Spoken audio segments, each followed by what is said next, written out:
আমাদের খুব গুরুত্বপূর্ণ কিছু কর্মসূচি আমাদের মাননীয় চেয়ারপারসন দিয়েছেন।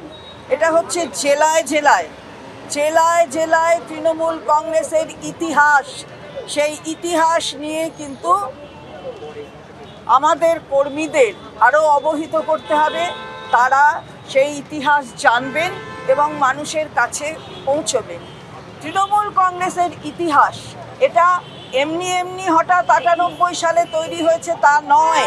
তৃণমূল কংগ্রেস নেত্রীর সারা জীবন দিয়ে তিনি যে ইতিহাসটা তৈরি করেছেন, সেই ইতিহাসের প্রতিফলন হয়েছে ৯৮ সালে নতুন একটা দল গঠন করে। এবং তারপর এই ইতিহাসটা জানতে হবে।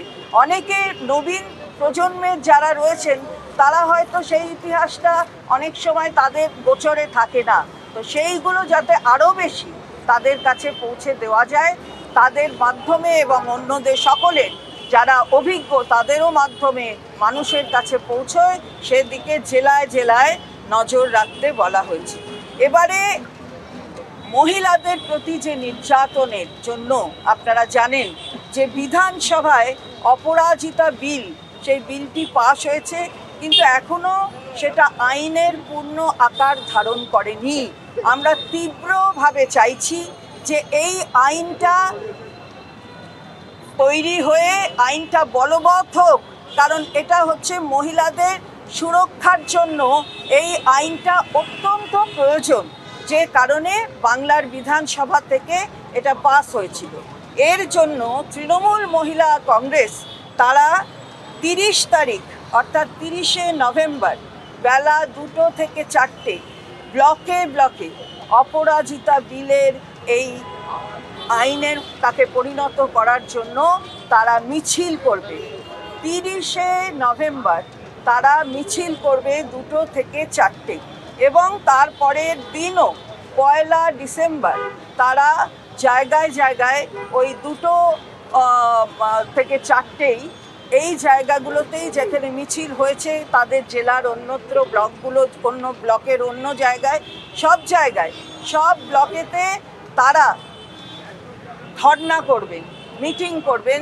২টো থেকে ৪টে ধর্ণা, তার মধ্যে দিয়েই তাদের বক্তব্য রাখবেন। এবং সবচেয়ে বড় কথা হচ্ছে মাননীয় রাষ্ট্রপতি তার কাছে ১০ই ডিসেম্বরের পর একটি সময় চাওয়া হবে, একদিনের সময়, যে সময়ে একটি ডেলিগেশন যাবে।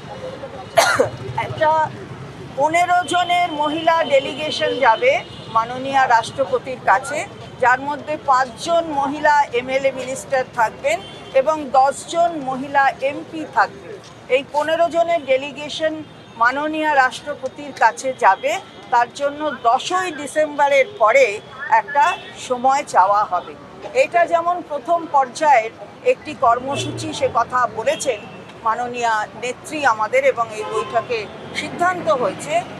এরপর আরেকটি কর্মসূচি নেওয়া হবে, যার তারিখ পরবর্তীতে আমরা আপনাদের জানিয়ে দেব। সেটা মানুষের সাথে মানুষের পাশে, জেলায় জেলায় আমাদের এই কর্মসূচি হবে। মানুষের সাথে মানুষের পাশে আমরা পরবর্তীতে জানিয়ে দেব।